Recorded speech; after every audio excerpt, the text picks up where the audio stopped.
Hello, কলডহর কাজের বাজার এই মণ্ডলের এই জিপির আমার মণ্ডল কমিটির সভাপতি জেনারেল আমার নির্বাচিত এপি নাজুদ্দিন ভাই, আমাদের সমাজের বরিষ্ঠ ডক্টর মানস সিনহা, আমাদের এই পাতারাদি ব্লকের ভারতীয় জাতীয় কংগ্রেসের ব্লক প্রেসিডেন্ট জাদু দা, লগে আমাদের বন্ধুবর Pankaj Nath, general secretary district Congress কমিটির, এবং আমাদের লগে মঞ্চে বয়া এক্স আর্মি অ্যাসোসিয়েশন ওয়েলফেয়ার অ্যাসোসিয়েশনের কর্মকর্তা অরুণ সিংজি, আমার এই এলাকার বরিষ্ঠ গুরুজনবৃন্দ, লগে আমাদের কংগ্রেস কর্মী GP level, Mondal level, booth level, সবাইকে সাথে আমার যুবক ভাইদেরকে আমি নমস্কার জানিয়ে নির্বাচনের প্রথম পদক্ষেপে প্রথম পর্যায়ে ক্যাম্পেইনের যে প্রথম মিটিং, এটা আমি কলডহর কাজের বাজার নির্ধারিত করার পিছনে উদ্দেশ্য হইল যে তো এই এলাকা আমাদের নতুন, আর বিশেষভাবে সুযোগ পাইছি না আমি সবের লগে চিন পরিচয় হইতাম বা মত বিনিময় করতাম। এই সুযোগটা নেওয়া আর প্রাধান্যতা এইভাবেই যে আমরা সফল হওয়ার পরে যাতে আজকে যেভাবে আমার প্রথম পদক্ষেপ, ঠিক তদ্রুপ প্রথম পদক্ষেপে প্রথম কাজ আমাদের কলডহর কাজের বাজারে শুরু হয়েছে। আমি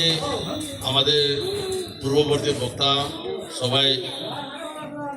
বিভিন্ন ধরনের সমস্যাগুলোর সম্বন্ধে হোক, জাতিগত কথাই হোক, সব আলোচনা হয়েছে। আমি আর দীর্ঘ বক্তৃতা দেওয়ার উদ্দেশ্যে না, তবে একটা জিনিস সারা বিশ্ব দেখবা যে যারা শক্তিশালী দেশ কোনো আইন কানুন না মানিয়া, ইন্টারন্যাশনাল যে একটা ল আছে ওইটাও না মানিয়া দুর্বলভাবে ইরানের অ্যাটাক করছিল, আর লুকাইয়া পিছন দিক থাকি, তার মানে এটারে কই ছুরি মারা। কারণ শান্তি শৃঙ্খলার শান্তি বার্তার জন্য যখন আলোচনা প্রক্রিয়া চলছিল ইরানে, ওই সময় ইরানের বিশিষ্ট যারা আর্মি চিফ থেকে শুরু করিয়া দেশের সবের চিফ বা সবাই উপস্থিত ছিল। ওই সময় তারা টেকনোলজিক্যালি তো ডেভেলপ, ওরা উন্নত, আর ওইটারে কি করছে, খারাপ জিনিসে ব্যবহার করছে, এখানে কম দিয়া মানুষগুলো সবের মাঝে ফেলেছে। যে কোনো একটা যুদ্ধ নিয়ম হইল তুমিও জানতা আমিও জানতাম, এটা লুকাইয়া করছে। তারপরেও কিন্তু এরা হিম্মত হারে নাই, আপনারা দেখেন। তারপরেও যত বোম মারক কিন্তু ইরানের মানুষ জবাব দিয়েছে। এত বৃহৎ এক সুপার পাওয়ার যে কান্ট্রি আমেরিকা পুরা বিশ্বের মধ্যে দাদাগিরি করত, এই দাদাগিরিটারে আঁঠু আর কানে ওদের মানে আঁঠু গাড়িয়া কানে ধরতে লাগে। আমার কথা হইলে চাই যে ভারতীয় জনতা পার্টি, আমি নিজেও ছিলাম, আপনারা জানেন, নিজে বিধায়ক আসলাম 2006 থেকে 2011। আমরা কোনোদিনও স্বপ্নে ভাবি নাই যে নির্বাচনে জিতের পরে, আর নির্বাচনের আগে থাকে পার্থক্য, কেউ AIDF করবো, কেউ কংগ্রেস করবো, কেউ AGP করবো, কেউ BJP করবো। জিতার পরে তো সারা আমার এলাকার বাসী সত্য আমাদের এক পরিবার হয়ে গেল। এই মনোভাবটা বর্তমান যে বিধায়ক তার কাছে এই মনোভাবটা নাই। জনকল্যাণমূলক যে চিন্তা ভাবনা, ওই চিন্তা ভাবনাটা তার ঢুকে নাই। কারণ মেন উদ্দেশ্য হইল কানি চাইল তার এলাকাতেই নিজে জেলা পরিষদে 2বার হারা মানুষ। এই 2বার হারাতে তার বুকে যা ব্যথা, মানুষ পাইলেই মানে রাক্ষসের মতো আক্রমণ করতে, যেভাবে কোয়া উচিত না রে, ওই যে রাক্ষসের মতো আক্রমণ করতে গিয়া পাতাখান দিলে সুযোগটা পাইলো, এখানে কোনো প্রতিদ্বন্দ্বিতার লগে মানে যুদ্ধ করার মতো ওই ধরনের প্রতিদ্বন্দ্বী পাইল। আর যারা পাইছে এর মধ্যে বেশিরভাগ তার লগে মিলিয়া মানে খেলাটা ফিটিং একলগে মিলিয়া চলার মতো এইভাবে মানুষগুলা নেতাগুলারে পাইয়া এ আনন্দে 10টা বছর কাটাইল। কিন্তু তার ভাগ্যটা কত ভালো যে হে এমএলএ হওয়ার লগে লগে 2টা সরকার পাইল, কেন্দ্রতেও বিজেপি, রাজ্যতেও বিজেপি। কিন্তু নিজের অকর্মণ্যতার জন্য আসিমগঞ্জ থাকি আমরা পাতাকান্দি টাউন পর্যন্ত যাওয়ার সময় আপনারা রাইটে হোক বা লেফটে হোক যে বিশেষভাবে একটা বিশেষ গুরুত্বপূর্ণ কিছু করছে গইয়াভাবে চোখে কিছু দেখা যায় না। নিজে ক্যাবিনেট মিনিস্টার হইয়া পাতাকান্দি যেটা ভেটেনারি গড় আছে আপনারা দেখলে লজ্জা পাইবা, ওখানে এটা পেশাব গড় না, এটা না ল্যাট্রিনের গড়, এইভাবে এত অধপতনে তার নিজের যে ক্যাবিনেট মিনিস্টার হওয়ার পরও তার নিজের জায়গার মানদণ্ড উচ্চ করার জন্য যে পদক্ষেপ নেওয়া উচিত আসলো ওইটাও করতে পারছে।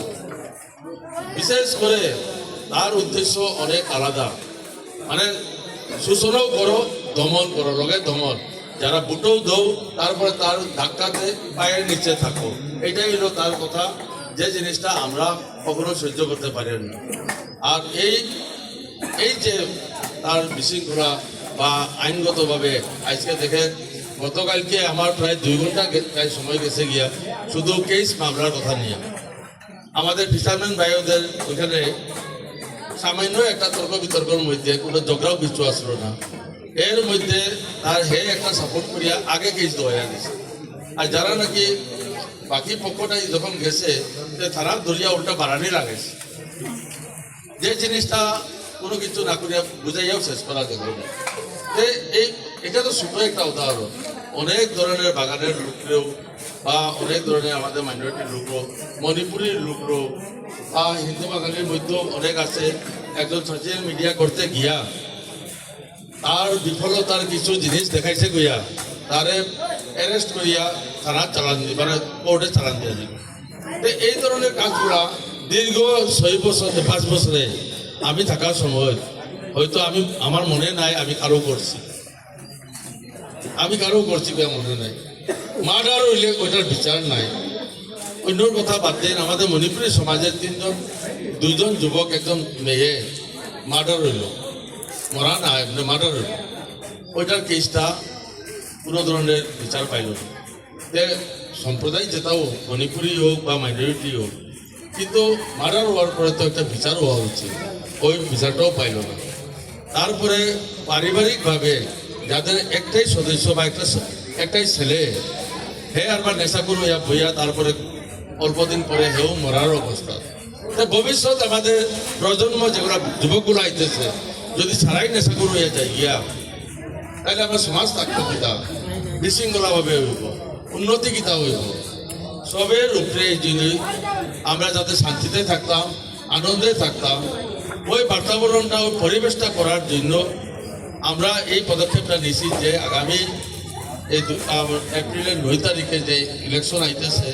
এইটাতে আমাদের জনসাধারণ এটার পরিবর্তনটা যদি চায় নিশ্চয়ই করতে পারে। এই পরিবর্তনটা করা এই জন্যই দরকার। আজকে মাটিবাড়ির কথা কইতেছে, মাটিবাড়ি সরকারের নিয়ম মতো অ্যালটমেন্ট দেওয়া, পাট্টা দেওয়া, এটা সরকারের নিয়মে আছে, এটা কোনো নতুন কথা কিছু না। কিন্তু এটা সুযোগ দিয়া, ধমকি দিয়া মানুষের যে ব্যবস্থা করিয়া করা রাখাটা, এই মজবুরিটা, এটা কল্যাণমূলক সরকারের এটা পদক্ষেপ না। এই জন্যই বর্তমান যে সরকার এই কল্যাণমূলক না, এটা জানিয়া রাখেন। তারপরে আগামী দিনে তার হাতে আরো 5 বছরে যদি শক্তি যায়,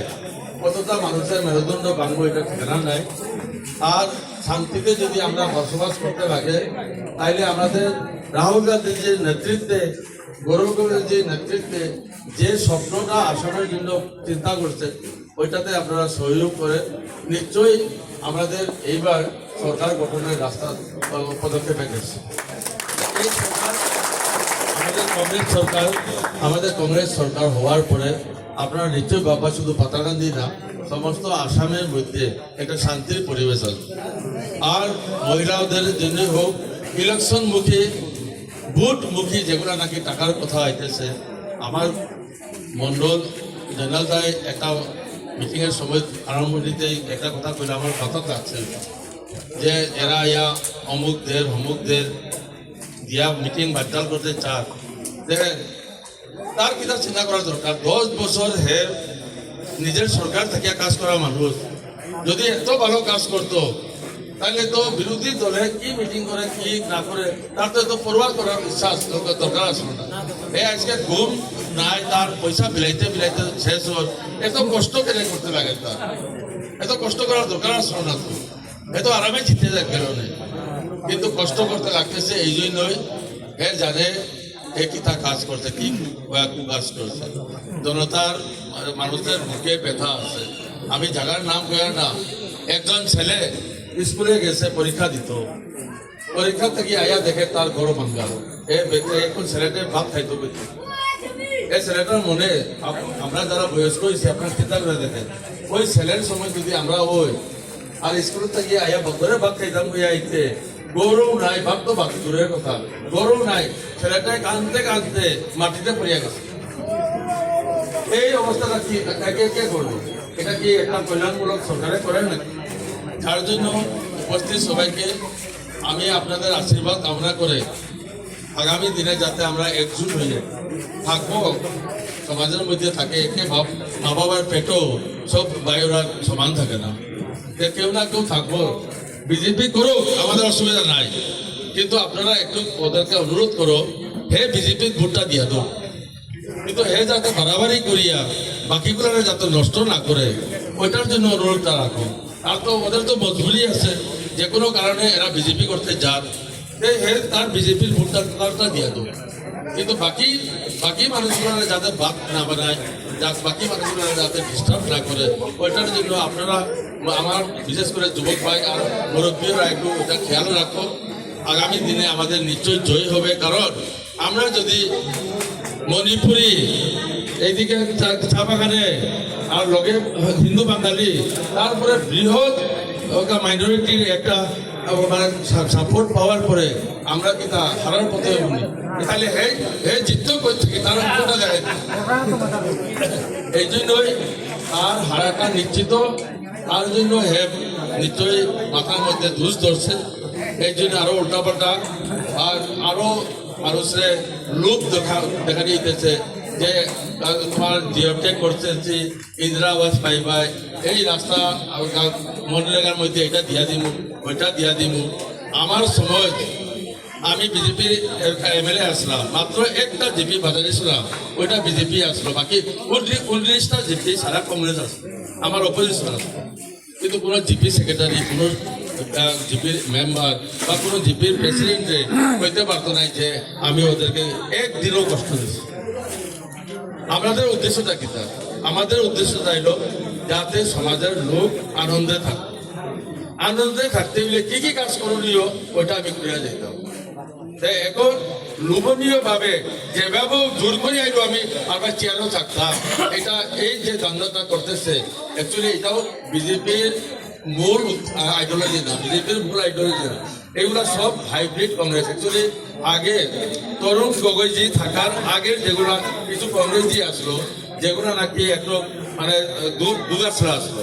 এই দুগাছড়া গুলা গিয়া আবার বিজেপির গিয়া ঢুকিয়ে গেছে গিয়া এখন আমরা বিজেপি অ্যাকচুয়ালি ভুল করি আমাদের আগের 2 নম্বরে যারা কংগ্রেসই আসলো এরাই হইলো বিজেপি আর আমরা হইলাম এই আমাদের তরুণ গগৈজির পরে যেগুলো নাকি এখন ভবিষ্যৎ চিন্তা করে যেগুলো নাকি কংগ্রেসই করতেছে এই কংগ্রেসের মধ্যে মাইটা হইতেছে অ্যাকচুয়ালি বিজেপি করে নাই তো আজকে মুখ্যমন্ত্রী দেখেন হেউ কংগ্রেসি আজকে এখানে বিধায়ক দেখেন হেউ তো কংগ্রেসি এইভাবে করিয়া সারা কংগ্রেসটারে আর আমাদের কংগ্রেসটা হইল ট্রেনিং দেওয়ার সেন্টারে এখানে ট্রেনিং নিয়া আমরা বিজেপির দখল করার জন্য যাই ওই বিজেপির দখল করতে গিয়া আবার ওইখানে গিয়া এরা আবার বেশি উগ্র হয়ে যায় গিয়া অ্যাকচুয়ালি এরাও কংগ্রেসি এই জন্যই আমরা আগামী দিনে যাতে যদি সুব্যবস্থা করি তাহলে ডিসিপ্লিন যদি করি তাহলে সবগুলো ঠিক হইব রাবার চা বাগানে বা রাবার বাগান যারা করছে কত কষ্ট করে করছে এই কষ্টটা তো উল্টা সরকারের তরফ থেকে সাহায্য পাওয়া উচিত আসলো উল্টা কাটিয়ে দেওয়ার জন্য হুমকি বা যেগুলা এইগুলা তো ব্যবস্থা করা যায় হ্যাঁ পাট্টা করো এদের কাছ থেকে তুমি রেভিনিউ লইয়া পাট্টা করে মানুষগুলো শান্তি দো আছে তো গভর্নমেন্টের নিয়ে করা যায় না ব্যাপার কিন্তু হিংসার চক্র হইলে তাই তুমি রাবার বাগান করলে গেলে আমি হিংসা করি আর রাবার বাগান কাটো, এটা তো হইল হিংসার কথা। তাই আমরা তো হিংসার পথে নাই, আমরা পবিত্রভাবে শান্তিভাবে যাতে নির্বাচনটা যাও, এই জন্য সবাইকে আমি অনুরোধ করিয়া আমার সংক্ষিপ্ত বক্তব্য এখানে সমাপ্ত করলাম। জয় হিন্দ।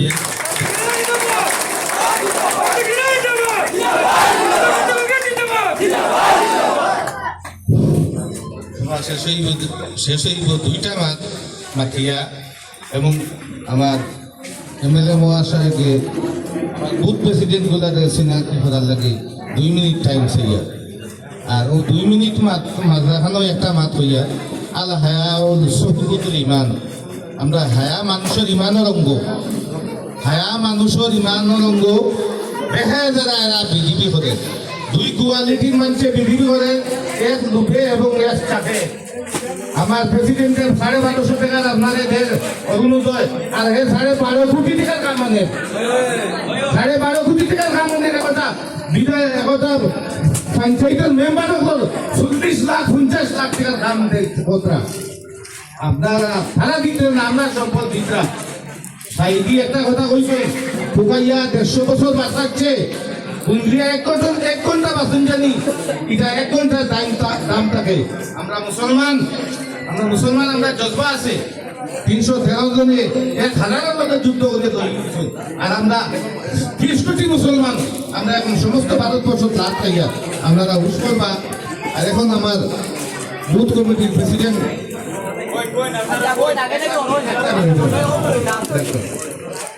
ছয়নং বুথর প্রেসিডেন্ট কাইজুল ইসলাম রাসাই জনতা স্কুলের প্রেসিডেন্ট।